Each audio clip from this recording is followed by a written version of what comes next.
ఈరోజు చంద్రబాబు నాయుడు గారు మంచి కార్యక్రమంలో ప్రజాహితం కోరుకుని కార్యక్రమాలు చేసే రోజుల్లో ఏదో ప్రతిపక్షంలో ఉండగా ఆ ఇంటి పైన కత్తులతో రాడ్లతో దాడి చేసినప్పుడు నీకు గుర్తులేదా? హుందాతనం గుర్తులేదా? ఈరోజు నువ్వు తప్పు చేసి దొరికిపోయిన తర్వాత కులాన్ని వాడుకుంటా ఉన్నావు. ఆ రోజు అమర్నాథ్ గౌడ్ అనే చిన్న బాలుడు చనిపోతే నువ్వు వచ్చి కులం అన్నం పెడతదా అని అడిగావు. ఆ రోజు కులం గుర్తులేదా?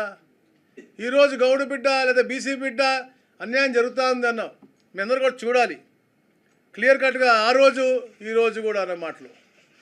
ఎంతకాలం పాటు కులాన్ని తాకట్టు పెడతారు మీరు? కుల సంఘాలుగా వచ్చిన మీ పెద్దలు కూడా అడుగుతాం, ఇక్కడ స్థానిక శాసనసభ్యులు అడుగుతాం, కులాలు కూడి పెడతాయా?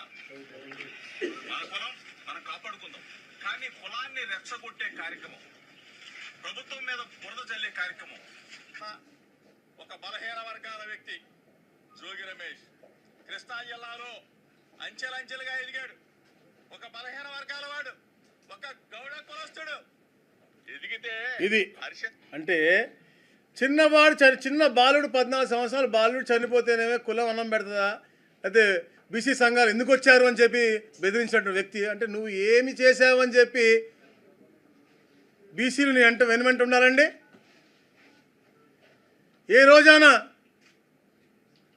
నేను ఇంత చెప్పినట్టుగా బీసీలు బాగుపడే విధంగా, లేకపోతే బీసీలకి మెరుగైన జీవన పరిమాణం వచ్చే విధంగా చేశావు. కేవలం నీ వ్యక్తిగతంగా మీ యొక్క వ్యక్తిగత లబ్ధి కోసం, నీ కుటుంబ లబ్ధి కోసం చేసినటువంటి ఈ భూ ఆక్రమణ రుజువు అవుతుంటే దాన్ని నువ్వు రాజకీయం పులిమించుకుని దాన్ని మళ్ళీ నువ్వు కులాలు మతాలని చెప్పేసి రెచ్చగొట్టే ధోరణి ఎవరు చేస్తూ ఉన్నారండి?